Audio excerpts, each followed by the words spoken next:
Bismillahirrahmanirrahim. Alhamdulillahi rabbil alamin hamdan yuafi ni'amahu yukafi'u mazidah. Allahumma lakal hamdu hamdan Allahumma lakal hamdu kama yanbaghi li jalali wajhikal karim wa 'azim sultanik.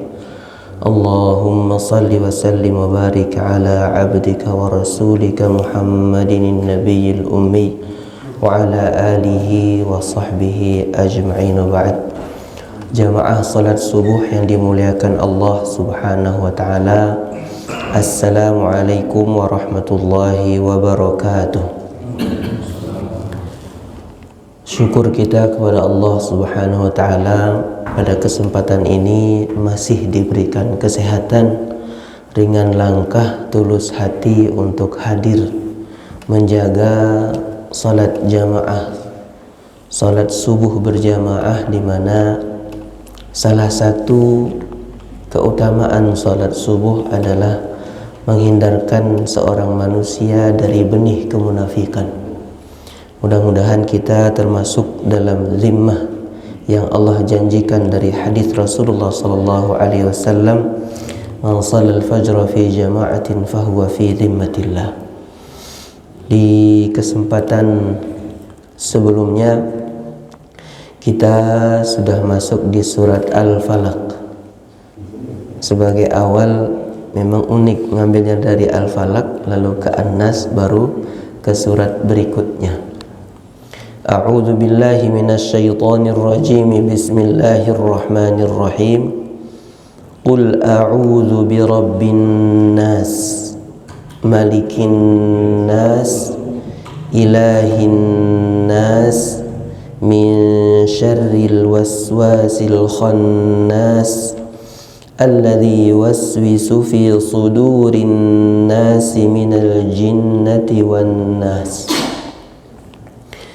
Di surat An-Nas kali ini yang masih sambungan dari surat Al-Falaq, di mana sababun nuzul, sebab turunnya surat An-Nas selalu tergandeng penyebutannya dalam hadis bersama surat Al-Falaq.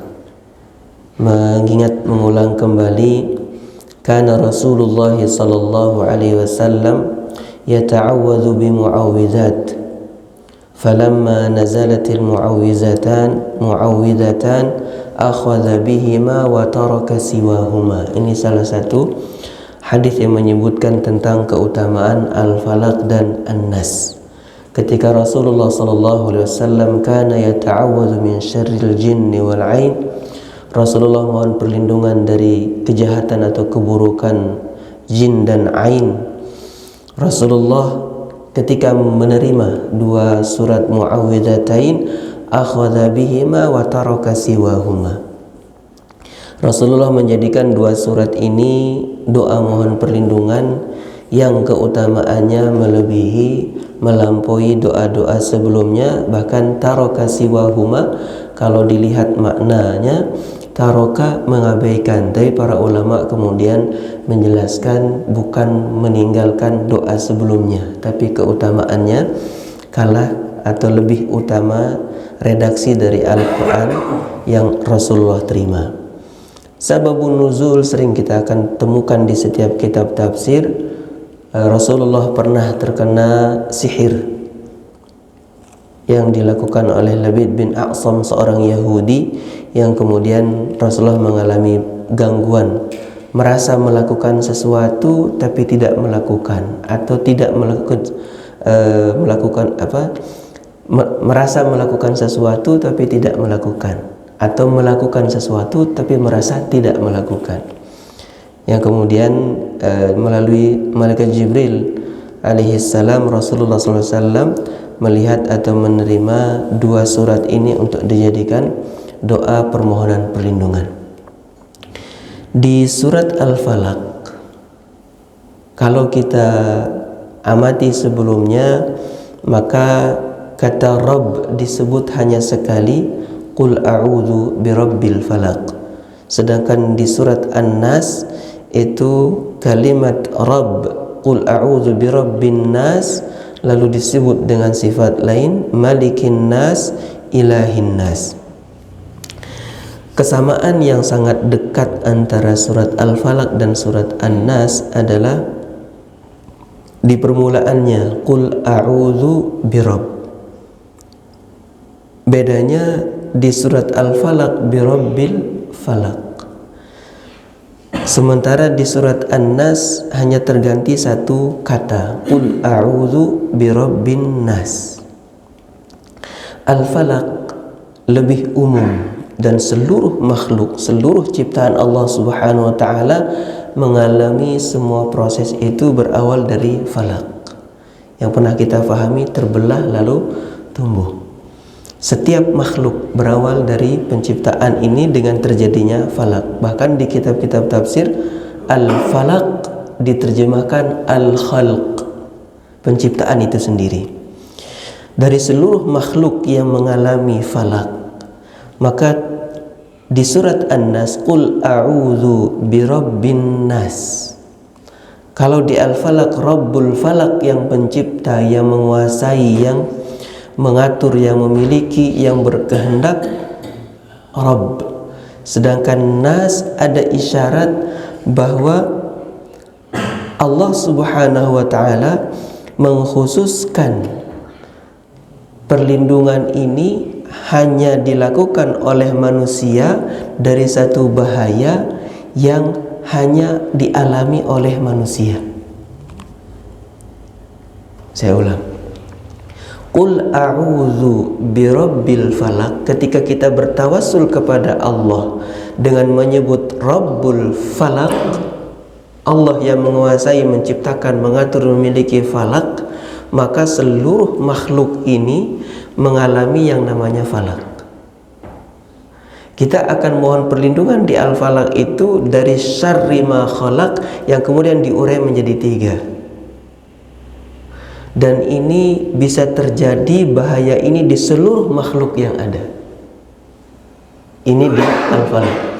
Di surat An-Nas Qul a'udzu birabbin nas, ada isyarat kekhususan bahwa sesuatu yang kita a'udzu, berlindung, ini hanya terjadi pada manusia, tidak terjadi pada makhluk lain.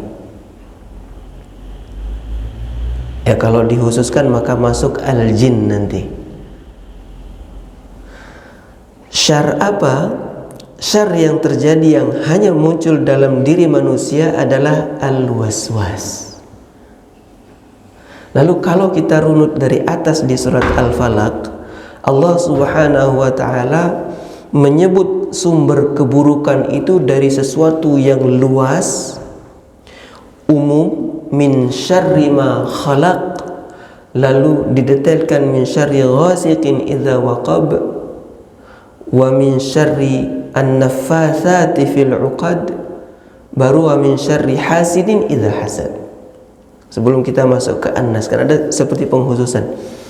Min syarri ma khalaq, dari keburukan seluruh makhluk.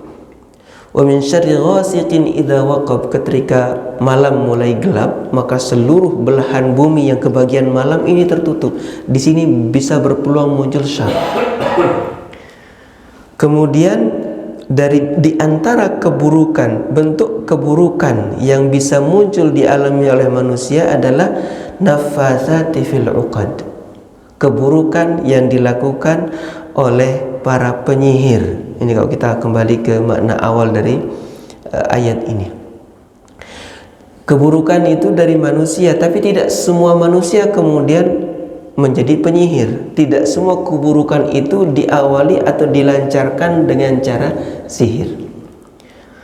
Tidak semua manusia sebagai penyihir yang bisa memunculkan keburukan. Begitu di ujung surat Al-Falaq, wa min syarri hasidin idza hasad, maka seluruh manusia, lebih khusus penyihir atau tidak penyihir, berpeluang memunculkan atau terkena dengan sesuatu penyakit yang disebut al-hasad. Syarri hasidin idza hasad, mau solehkah orangnya, mau burukkah orangnya, siapapun itu punya peluang untuk muncul rasa hasad. Dari seluruh yang disebut ini, maka yang paling bahaya mengerucut pada hasid. Tapi seorang yang hasad itu akan muncul buruknya itu adalah ketika dia melakukan sesuatu yang didorong oleh rasa hasad. Kalau hasadnya saja tapi tidak bertindak masih belum syarr. Maka syarri hasidin, orang yang hasad, idza hasad, ketika dia melancarkan langkah untuk mencelakakan orang lain yang dilatar belakangi rasa hasad. Lalu masuk ke diri manusia, Allah Subhanahu wa taala menurunkan kalimat qul a'udzu birabbin nas, khusus manusia. Surat antara Al-Falaq dan An-Nas kita temukan korelasi atau hubungan antara hasidin idza hasad yang akan menyebabkan seseorang muncul rasa hasad berawal dari waswas. Maka keburukan yang tadi disebut di atas itu yang paling kemudian mendasar adalah waswas. Al-waswas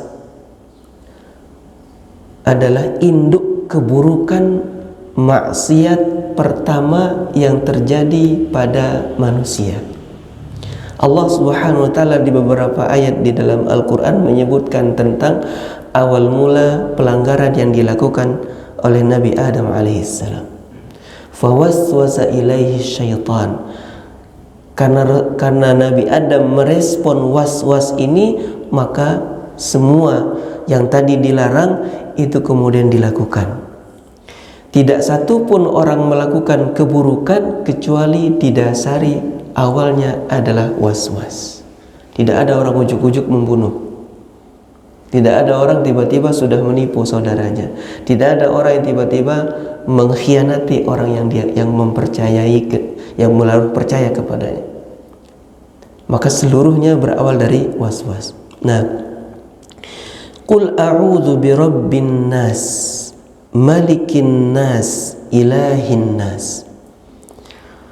Allah Subhanahu wa taala menekankan at-tawassul, permohonan perlindungan ini dengan nama yang pertama birabb. Karena manusia memiliki Rabb, maka Allah Subhanahu wa taala menyebutkan Rabb di awal, kemudian Al-Malik, kemudian Al-Ilah. Sebelum lebih ke dalam, surat An-Nas adalah surat terakhir dalam Al-Quran, lalu setelahnya akan kembali kepada Al-Fatihah. Kita lihat munasabah, keserasian antara awal surat dalam Al-Quran dengan akhir surat dalam Al-Quran atau surat terakhir dalam Al-Quran. Qul a'udzu birabbin nas. Kalau kita amati dengan Al-Fatihah, maka kita akan temukan alhamdulillahi rabbil alamin. Munasabahnya kalau di surat Al-Fatihah adalah zikrun ni'am. Allah menyebutkan nikmat yang Allah berikan kepada seluruh makhluknya. Maka Allah menyebutkan umum birabbil alhamdulillahi rabbil alamin. Alhamdulillahi rabbil alamin. Kata Rabb muncul untuk mengingatkan bahwa semua nikmat ini berasal dari Rabb, Allah Subhanahu wa taala yang mencipta, memiliki, mengatur, memberi, al-alamin. Kemudian di surat An-Nas qul a'udzu birabbin nas. Munasabahnya momen ayat ini, redaksinya atau siaknya adalah isti'anah, mohon perlindungan. Di Al-Fatihah Allah menyebutkan tentang keagungan, maha pemurah, maha luas nikmatnya. Di sini Allah menyebutkan tentang betapa butuhnya manusia kepada Rabb. Kemudian Ar-Rahmanir Rahim, masih dengan luas rahmat dan rahimnya Allah Subhanahu wa taala. Malikin nas, maliki yaumiddin, yang Rabb maha rububiyahnya Allah Subhanahu wa taala memberi kepada seluruh makhluknya yang kemudian menguasai, Maliki Yaumiddin. Allah menyebutkan tentang mulkiyahnya, tentang kemahakuasaannya dalam memiliki dan menguasai. Maka manusia ketika Malik Yaumiddin, Allah menyebutkan tentang in'amnya kepada seluruh makhluk, maka di surat An-Nas Allah menggunakan kata Malikin Nas dalam redaksi betapa butuhnya manusia berlindung kepada Al-Malik. Kemudian Ilahin Nas, setelah manusia mengenal di Al-Fatihah itu tentang rububiyah Allah Subhanahu wa taala, tentang in'am, kenikmatan yang Allah berikan kepada seluruh manusia, maka seluruh ini konsekuensinya adalah ubudiyah. Konsekuensinya adalah penghambaan seluruh makhluk, terutama manusia dan jin, kepada Allah Subhanahu wa taala. Maka disinilah di Al-Fatihah menyebutkan iyyaka na'bud, kepadamu kami beribadah. Lalu di surat An-Nas, setelah Allah menyebutkan Rabbin Nas, Malikin Nas, juga Allah Subhanahu wa taala menyebutkan Ilahin Nas. Ada isyarat yang ditangkap oleh para ulama bahwa interaksi hubungan manusia dalam hidupnya itu ada 3. Yang pertama, manusia sebagai makhluk berhubungan dengan Allah Subhanahu wa taala. Yang kedua, manusia berhubungan dengan sesama manusia. Yang ketiga, manusia berhubungan dengan dirinya. Maka di ruang lingkup inilah manusia akan merasakan atau mendapati berat dan kuatnya was-was. Ini umum dulu jadinya. Allah Subhanahu wa taala menyebutkan qul a'udzu birabbin nas. Manusia bisa muncul was-was antara dia dengan Allah Subhanahu wa taala. Bahkan para sahabat radhiyallahu anhum mengalami hal ini sampai mendatangi Rasulullah sallallahu alaihi wasallam lalu mengadukan, "Ya Rasulullah, di antara kami bisa terjadi muncul keraguan, bertanya dalam diri, siapa yang menciptakan alam semesta? Siapa yang menciptakan langit, menciptakan bumi, bahkan sampai kepada siapa yang menciptakan Allah?" Maka Rasulullah SAW kemudian mencegah, kalau ini terjadi, kalau ini muncul dalam diri manusia, falyaqra ayat Allah, hendaklah dia membaca ayat-ayat tentang Allah, tentang keagungannya. Lillahi ma fis samawati wa ma fil ard, Allahu la ilaha illa huwal hayyul qayyum, laisa kamitslihi syai'un wa huwas samiul basir. Jadi Rasulullah SAW mengarahkan ketika muncul keraguan dalam diri manusia tentang Allah sebagai Rabb, maka hendaklah dia membaca ayat-ayat yang menyebutkan tentang kemahakuasaan Allah. Lalu mengatakan amantu billahi minasyaitonir rajim.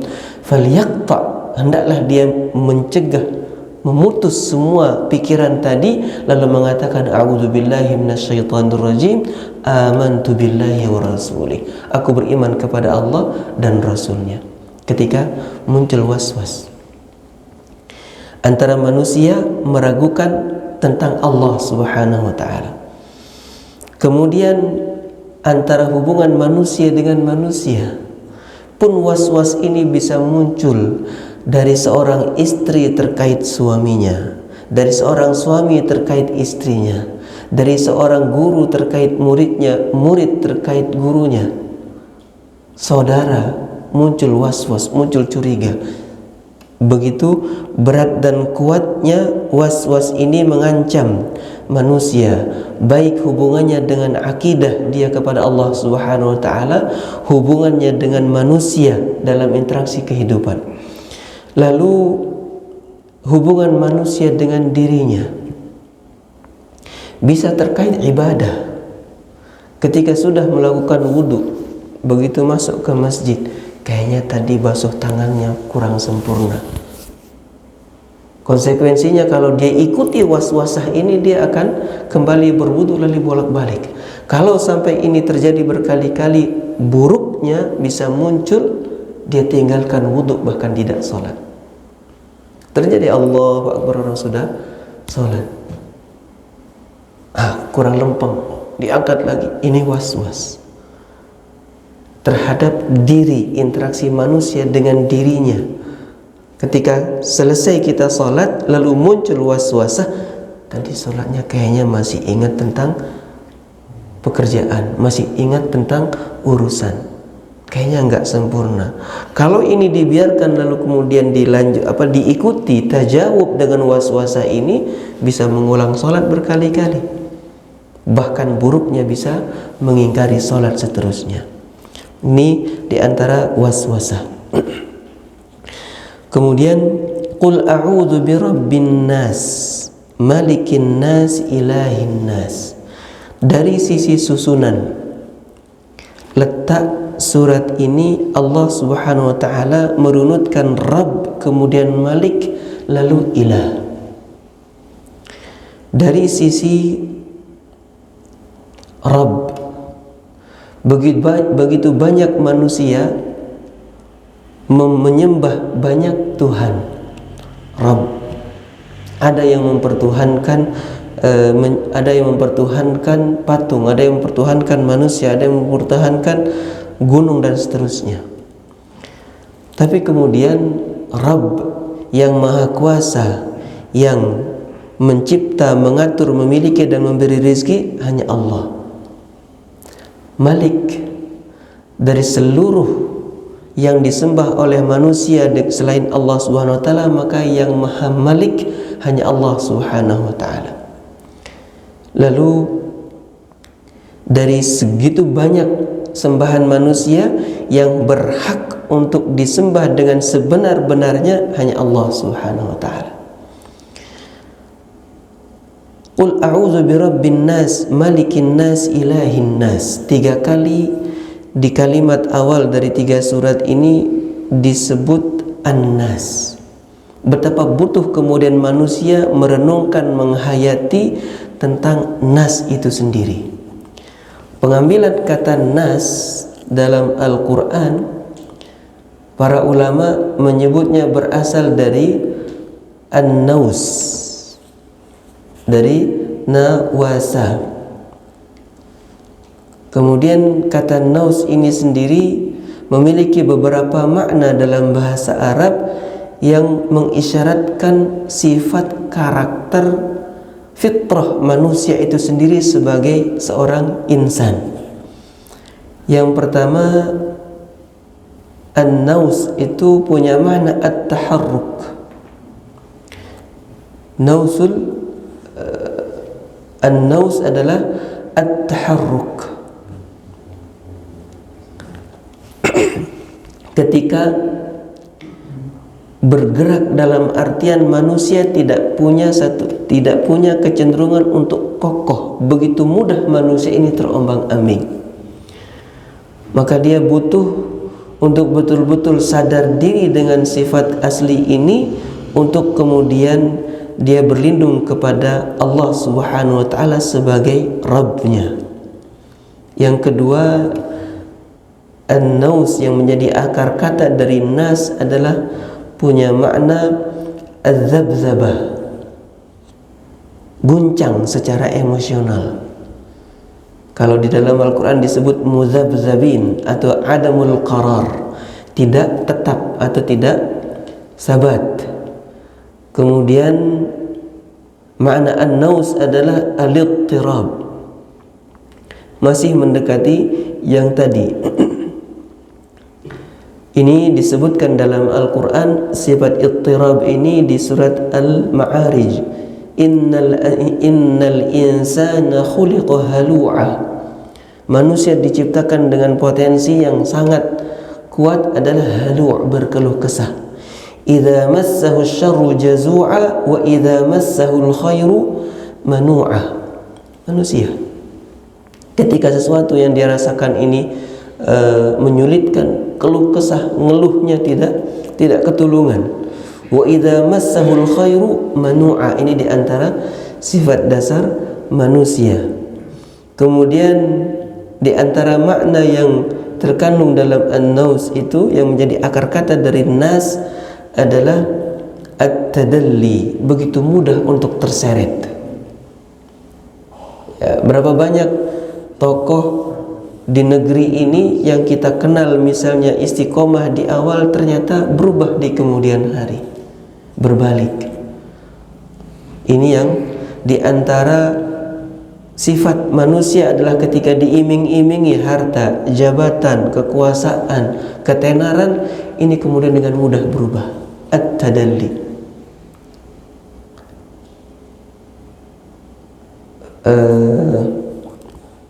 Kalimat tadalli ini diisyaratkan di ayat fadallahuma bighurur. Ketika Nabi Adam dan Hawa itu didatangi oleh iblis untuk kemudian diajak, dibujuk, dimasukkan waswasah, fadallahuma bighurur, diiming-imingi. Qala ma mana'akuma antilkuma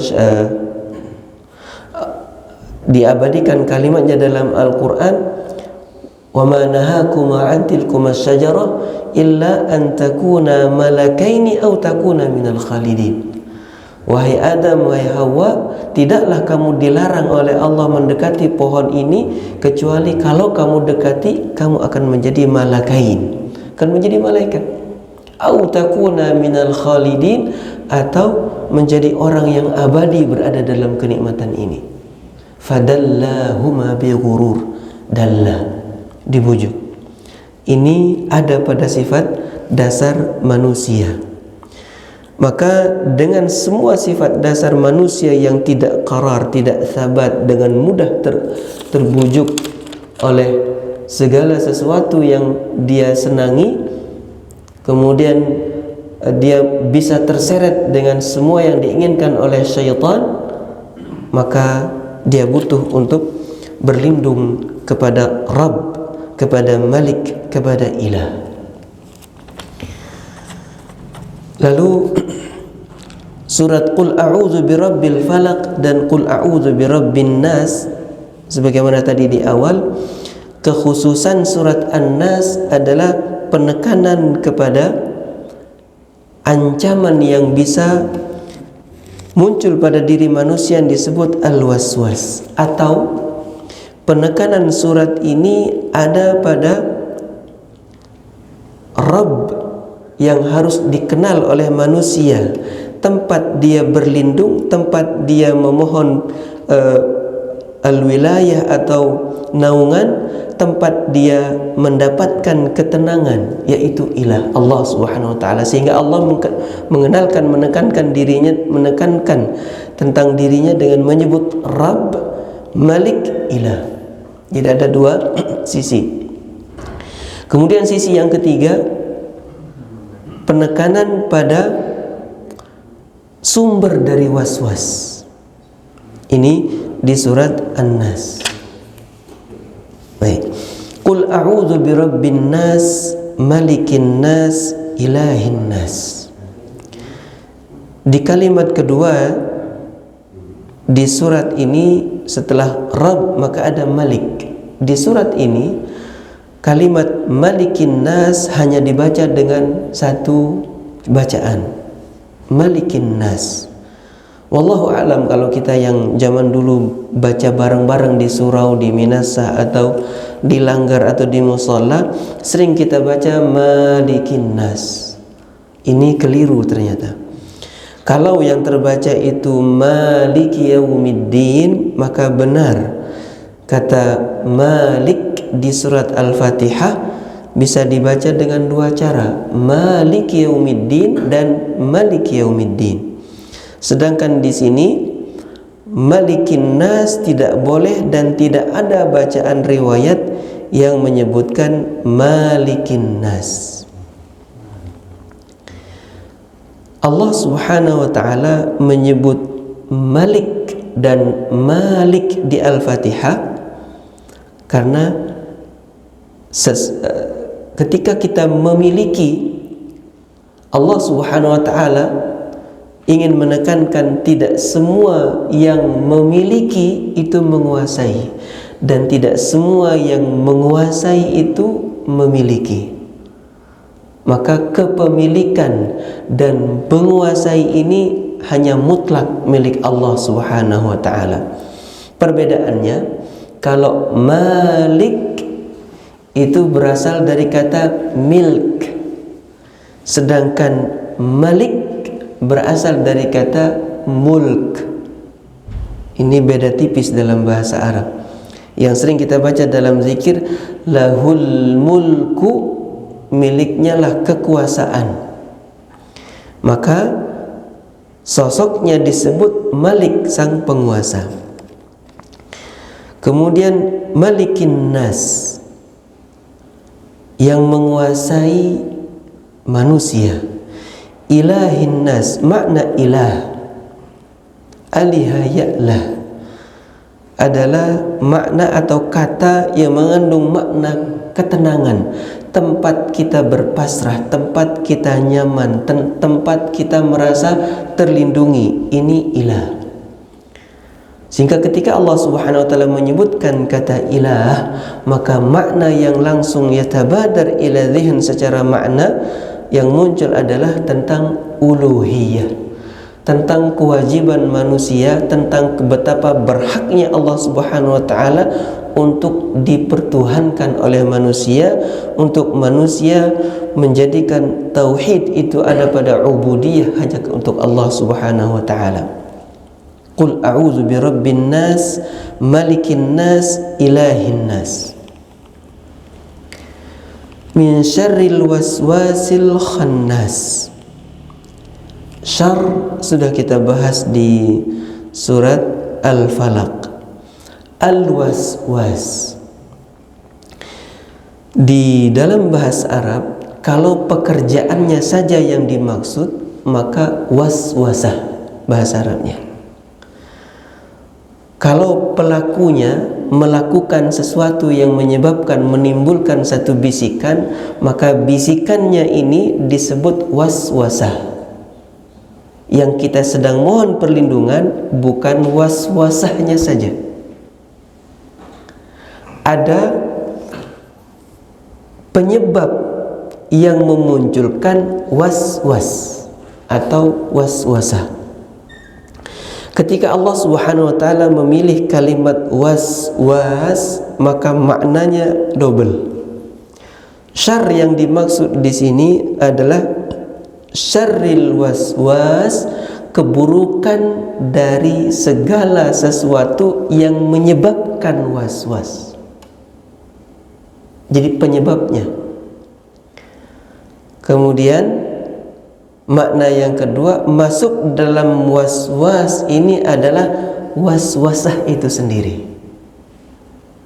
Jadi ketika kita mohon perlindungan kepada Allah min syarril waswasil khannas, pertama maknanya kita mohon perlindungan kepada Allah dari segala sesuatu yang bisa menyebabkan timbulnya waswas. Kalau penyebab munculnya waswas kita sudah dijauhkan, maka waswasah tidak akan pernah ada. Jadi sebelum munculnya waswas. Kemudian min syarril waswas al khannas adalah punya makna rasa waswasah itu sendiri yang sedang kita alami.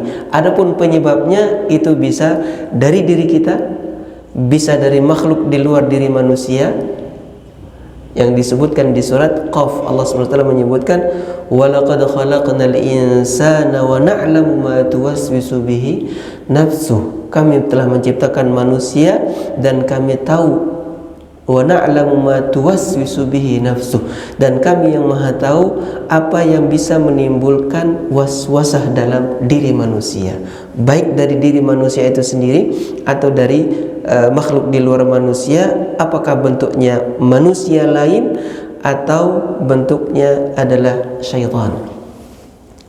Maka min syarril waswasil khannas. Khannas dari kata al-khanas yang maknanya adalah datang lalu pergi. Al-khanas ini punya makna sembunyi. Di surat lain Allah Subhanahu wa taala, fala uqsimu bil khunnas al-jawaril kunnas. Al-khunnas kalau dibuka dalam tafsir ayat tersebut, yang dimaksud adalah bintang yang di malam hari nampak lalu ketika datang siang dia hilang. Khunnas tersembunyi. Maka khanasa juga digunakan untuk pembahasan taktik perang, menyerang lalu mundur. Kalau kita gerilya. Ya, kalau yang sekarang terjadi di Gaza, yang membingungkan orang-orang Israel itu, pasukannya Israel tiba-tiba muncul menyerang, dicari hilang, sembunyi ke terowongan. Seakan-akan sudah rata di bulldozer itu tanah, ternyata muncul galian, cuman cukup untuk manusia, menyerang lalu mundur. Maka khanasa punya makna tersembunyi, bersembunyi setelah muncul. Kalau muncul terus tidak sembunyi, tidak khanas namanya. Atau tersembunyi tidak diawali dengan muncul, bukan khanas. Ikhtafa dan memang tidak muncul, sembunyi tidak muncul. Tapi kalau khanasa ini muncul lalu sembunyi. Lillahil mathalul a'la, maha mulia perumpamaan milik Allah Subhanahu wa taala semata. Ketika kita misalnya hinggap lalat, begitu diusir dia pergi, nggak lama balik lagi. Ini khannas. Min syarril waswasil khannas, salah satu sifat bentuk karakter dari waswasah ini adalah khannas. Dia muncul lalu hilang. Ketika kita buka di tafsir, waswasah ini disebut khannas yakhtafi 'inda dzikrillah. Dia hilang waswasah itu ketika kita berzikir kepada Allah Subhanahu wa taala, ketika kita salat, ketika kita mendengar nasihat, ketika kita berzikir dengan entah baca Al-Qur'an, dengan kita munajat kepada Allah, dengan kita mengucapkan kalimat-kalimat thayyibah, waswasahnya hilang. Tapi begitu kita lalai, dia muncul. Ini yang disebut sifat khannas.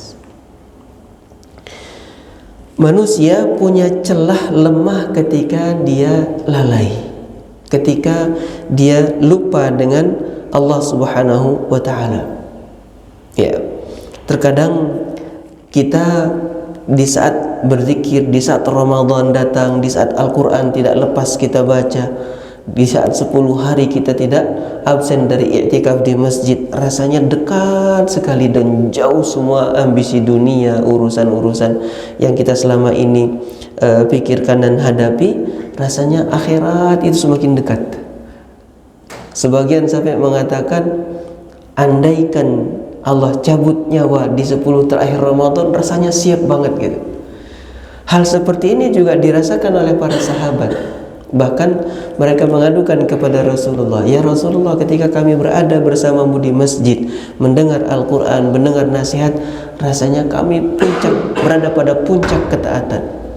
Tapi ketika kami pulang ke rumah, di rumah ada anak, di rumah ada istri, rasa yang tadi pun bisa hilang.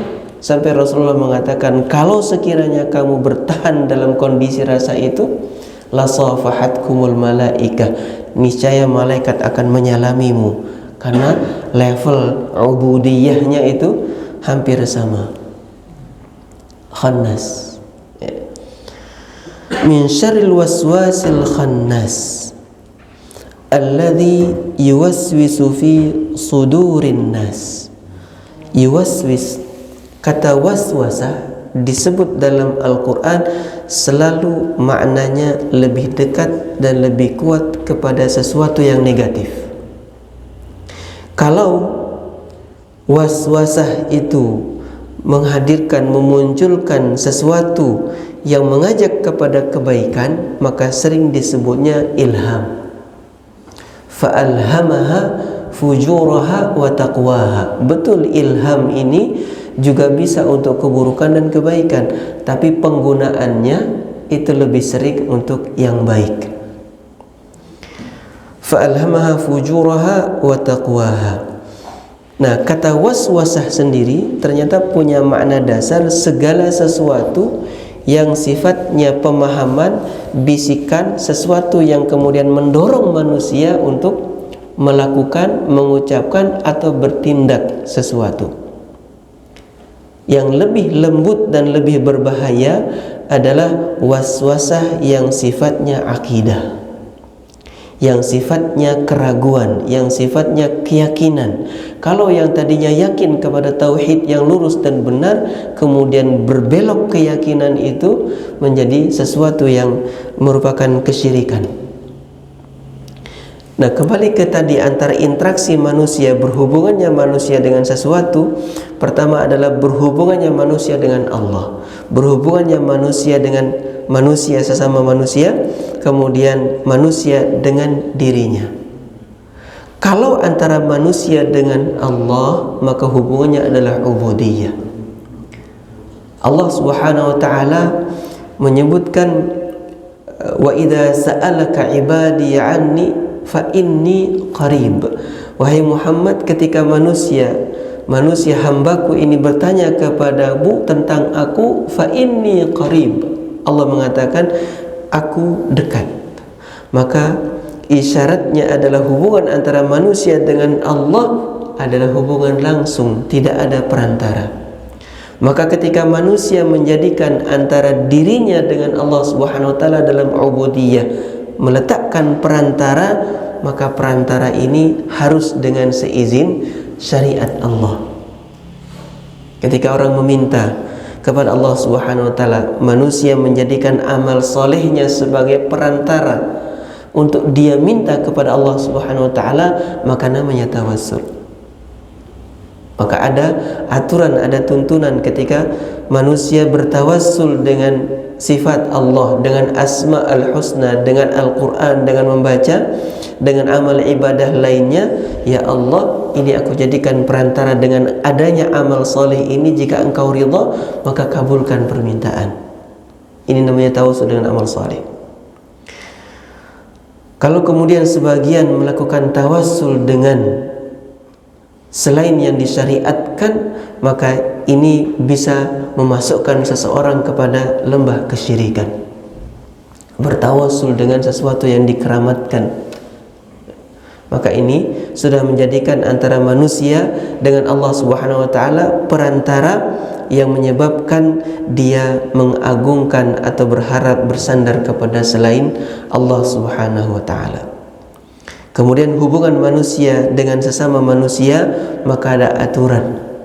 Rasulullah sallallahu alaihi wasallam menekankan, nahnu ma'asyirul anbiya umirna an nunzilan nas manazilahum. Dalam riwayat lain, an nahkuma bidzawahir, kami diperintahkan untuk menghukumi antara sesama manusia dengan apa yang nampak.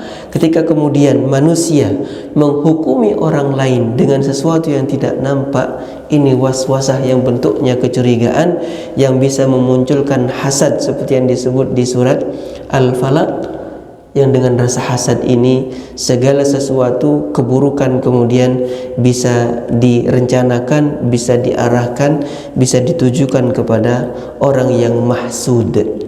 Maka waswasah menjadi sesuatu ancaman manusia di saat dia khusyuk dengan ibadah. Orang dengan ketaatannya bisa muncul waswasah dalam bentuk apa? Mau berangkat ke masjid, muncul waswasah. Kamu sudah rutin berangkat ke masjid, setiap lewat di jalan ini ada satpam, ada tetangga yang melihat kamu berangkat ke masjid. Sementara Allah tidak menerima amal ibadah yang dilakukan dengan niat dilihat oleh orang lain. Muncul, kalau begitu jangan-jangan saya riya. Daripada saya riya dilihat orang lain, ujungnya melakukan sesuatu, saya nggak mau riya, berarti lebih baik sholat di rumah. Ini waswasah juga, entah dengan ibadahnya dalam dia melakukannya, entah dengan keyakinannya kepada Allah Subhanahu wa taala, atau interaksi sesama manusia. Sebagaimana awal waswasah yang menyebabkan terjadinya pembunuhan di muka bumi ini yang dilakukan oleh anak Nabi Adam kepada saudaranya, semua berawal dari waswasah. Bahkan bentuk umum salah satu contoh waswasah adalah di saat kita mendengar, kita melihat, kita membaca segala sesuatu yang kemudian memunculkan waswasah pemahaman. Ini bisa berawal dari sesuatu yang kita indra sebelumnya. Baca WA muncul waswasah. Masuk WA tidak ada nama, istri bisa curiga, ini dari siapa? Telat pulang, nggak ngabari, WA nggak dibalas, nggak telepon, muncul waswasah. Sekarang ini orang bikin konten yang menjadi fitnah belakangan adalah begitu ramainya di medsos tentang orang yang meragukan nasab sesama manusia. Apa tujuannya? Wallahu a'lam. Ternyata sebelum manusia hari ini di tahun 2020-an ini meragukan nasab Rasulullah, ternyata di awal Rasulullah pun hadir sebagai seorang nabi sudah dicecar. Inna Muhammad abtar, sesungguhnya Muhammad itu terputus, tidak punya keturunan. Turun sampai inna a'tainakal kautsar fashalli li rabbika wanhar inna syani'aka huwal abtar. Jangankan sekarang, dari dulu. Salah satu hikmahnya apa? Allah Subhanahu wa ta'ala sedang ingin memilah mana orang-orang yang tulus mengikuti para ulama, mana di antara orang-orang yang diulamakan itu ulama yang lurus, mana yang ulama yang su. Maka hasbunallahu wa ni'mal wakil dari semua fitnah yang semakin ke akhir zaman ini begitu sulit muncul waswasah. 2 pekan yang lalu saya berada di Jawa Timur, baru duduk ngobrol, yang ditanyakan itu saya nggak pernah mendalami kemudian mencari tahu sebenarnya temanya apa gitu. Lalu muncul para ahli yang memang dengan bidang keilmuannya menguliti semua yang dibahas itu. Akhirnya tertarik juga untuk buka kan Pak. Ini efek waswasah. Tapi seberapa jauh kemudian kita terpengaruh untuk kemudian menyibukkan diri dengan hal itu. Rupanya terakhir yang saya lihat itu ketika sebuah tulisan yang disebut ilmiah dikupas oleh seorang ahli sejarah, ahli peneliti dengan semua dawabit atau kriteria dikatakan ilmiahnya sebuah penelitian. Runtuh. Hasbunallah. Setelah itu udah gak mau buka lagi. Subhanallah. Fitnahnya begitu besar. Ya. Ini semua bisa berawal dari waswasah. Sampai hari ini orang mengajak kita untuk betul-betul hadir pada satu kesadaran. Sudahkah kita merdeka? Benarkah kita merdeka? Kalau nggak viral, nggak tertangani. Masalah yang mungkin sebagian orang memandangnya sepele. Orang yang rutin pakai kerudung, pakai jilbab, lebih dan kurangnya dia sudah berusaha menutup aurat. Ketika itu dia jaga, ternyata momen disuruh lepas. Begitu viral, ribut semua orang di internet, baru tertangani. Ini adalah zaman yang kita berada di penghujung zaman. Ujiannya untuk muncul waswasah begitu kuat. Dengan sangat lembut waswasah ini menggerogoti wilayah akidah, wilayah ibadah, bahkan interaksi kita sesama manusia. Maka karena buruk dan begitu mengancamnya waswasah, surat ini memiliki satu penekanan, beberapa penekanan. Apakah dari sisi nas yang menyebabkan surat ini disebut an-nas dengan sifat dasar manusia yang goncang, goyah, tidak punya pendirian kalau tidak kemudian dilindungi oleh Allah Subhanahu wa taala, Rabb, Malik, Ilah. Atau yang kedua, penekanannya adalah was-was itu sendiri yang bisa muncul berhubungan dengan akidah, berhubungan dengan interaksi manusia, dengan ibadah dan seluruh yang ada pada diri manusia. Yuwaswisu fi sudurin nas. Sudur, sadar, yang disebut sadar adalah wilayah dada. Sedangkan dalam bahasa as-sadr adalah pusat tempat asal munculnya segala sesuatu. Dalam bahasa Arab disebut masdar. Masdar itu sumber. Dari sinilah semua kata turun, maka disebut kalimat ini masdar. Fi sudurin nas, dalam dada manusia, karena disebut sadar dari diri ini, dari dada inilah manusia kemudian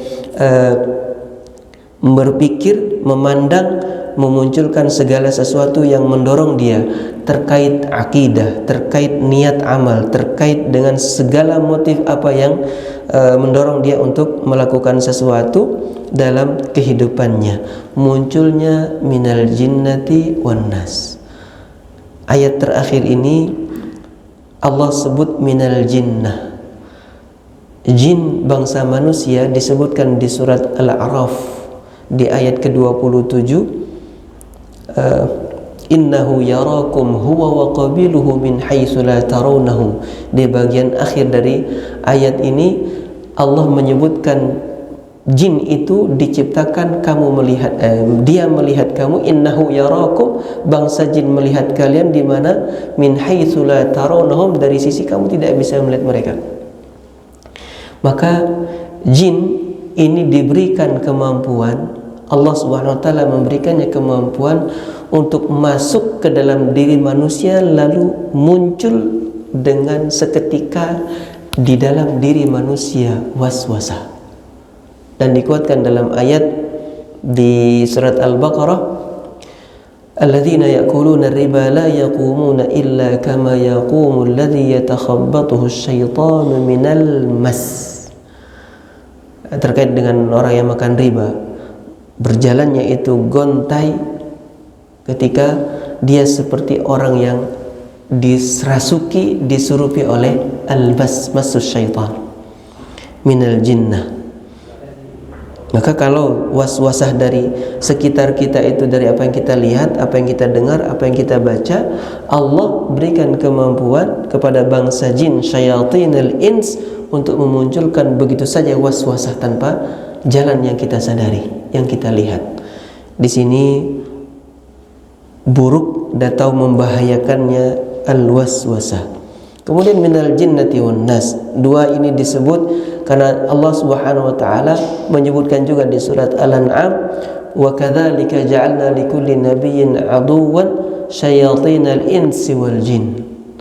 Begitu pula kami jadikan untuk setiap nabi itu musuh. Musuhnya dari mana? Syayatinal ins wal jin. Syaitan dari bangsa manusia dan juga jin. Disinilah kita terhenti pada diri manusia yang begitu lemah, yang kemudian manusia tidak akan punya makna, tidak punya arti kecuali kalau dia berhubungan dengan Allah Subhanahu wa taala, menghamba, isti'anah kepada Allah Subhanahu wa taala. Sebagai penutup ke surat Al-Fatihah tadi, maka ujungnya iyyaka na'budu, puncaknya adalah ilahin nas. Puncak penghambaan seorang manusia adalah ketika iyyaka na'bud di Al-Fatihah. Di sini ilahin nas, ketika manusia menjadikan Allah Subhanahu wa taala ilah. Dan bentuk isti'anah wa iyyaka na'budu wa iyyaka nasta'in, nasta'innya manusia, mohon pertolongannya manusia, yang menunjukkan puncak lemahnya manusia adalah al-iyad, mohon perlindungan dari sesuatu yang bahayanya tidak nampak di luar, tapi bahaya itu ada dalam dirinya. Jadi ubudiyah terkait dengan sempurnanya penghambaan yang juga dari diri manusia dalam pemahaman akidahnya, dan juga puncak permohonan manusia ketika dia menyadari ancaman itu ada dalam dirinya yang berbentuk akidah yang bisa diselewengkan. Maka manusia menjadi seorang hamba pada puncaknya adalah ketika iyyaka na'budu wa iyyaka nasta'in.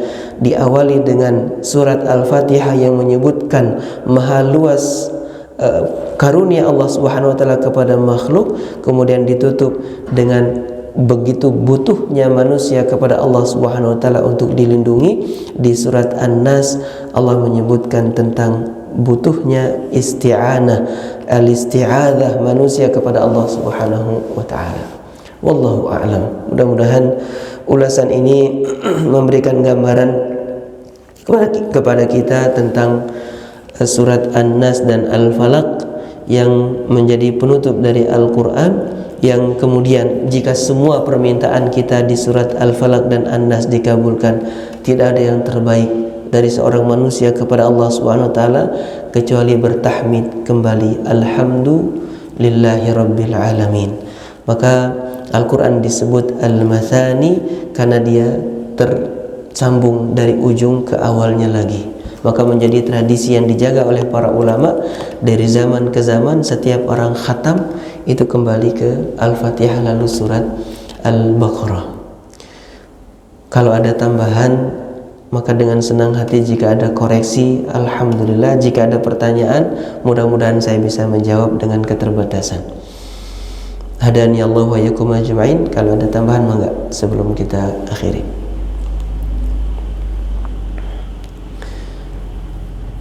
Baik, saya kira mudah difahami dan mudah-mudahan kita tidak bingung. Kita tutup untuk hari ini dengan tetap berdoa kepada Allah Subhanahu wa taala agar diberikan kebaikan di negeri kita ini dengan pemimpin yang lebih dekat kepada Allah Subhanahu wa taala, menjalankan syariatnya. Kita dijauhkan dari segala keburukan di negeri ini.